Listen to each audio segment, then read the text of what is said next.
Hello and welcome back to Coca English, the place where we explore one simple word in each podcast. I'm your host, Layla. And I'm Sam. We are so happy you are here with us today. On this channel, we believe that learning English is fun and easy.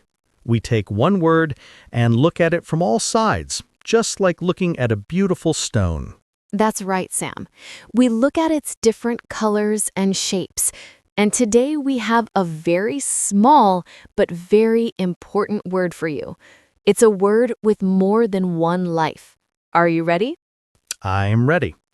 Today's word is gas. Gas, a very short word, only 3 letters. But it has some very different jobs. Let's start with the first and most common one. Yes, let's do it. The first meaning of gas is something you cannot see, but you often need it. It is not a solid, like a table, and it is not a liquid, like water. It is, well, a gas. Imagine you are in the kitchen. You have a cooker. To make a fire for cooking, you often use gas. We call it cooking gas. So if I say, Sam, can you turn on the gas for the pasta? It means I want you to start the fire on the cooker. And I would say, of course, Layla. But I must be careful with gas. We cannot see it, so if we leave it on without a fire, it is very dangerous. We can smell it sometimes, and that smell tells us to be careful. So we use gas for cooking and also for heating our homes in winter. Exactly. That's one type of gas. But there is another one that is very important for cars. Many cars around the world need gas to move. We put it in the car's tank. Now, this is interesting. In American English, the thing you put in a car is called gas. It's short for gasoline. So when your car is empty, you need to go to a gas station. So if I'm driving with Sam on a long trip, I might say, Sam, the car needs gas. We have to find a gas station soon. So remember, for a car, in American English, it's gas. In British English, people often call it petrol. But gas is very common, and you will hear it everywhere. So we have cooking gas and car gas. But our bodies also make gas. Yes, it's true. Sometimes after we eat food like beans, our stomach can feel not so good, and it can make air inside us. This air needs to leave our bodies. Oh, Layla, are we really talking about this? Yes, Sam, we are. It's a natural thing. It's just a part of our bodies. This air is also called gas. It's not a polite topic for a formal dinner, but it is a real meaning of the word. So if a child has a stomach ache, a mother might say, maybe you have some gas in your stomach. Drink some warm water. Okay, let's move to a more beautiful gas. Look up at the sky. What are those big, white, fluffy things? Clouds. Yes. And what is a cloud?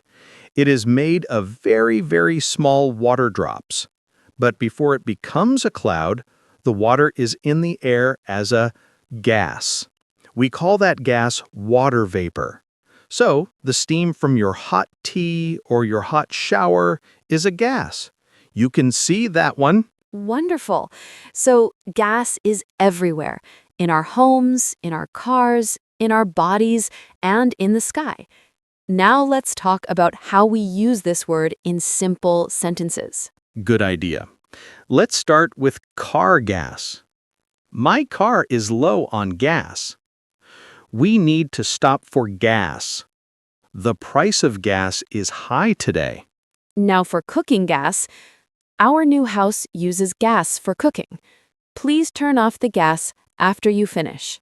And for the body, well, you can say, I have a gas pain in my stomach. But remember, We don't talk about this with everyone, only with family or a doctor. And for science, like the air or steam, water becomes a gas when it is very hot. Air is a mixture of different gases. Did you notice, Sam? Sometimes we say gas, and sometimes we say gases. I did. That's a great point. When we talk about it in a general way, or as one thing, we say gas.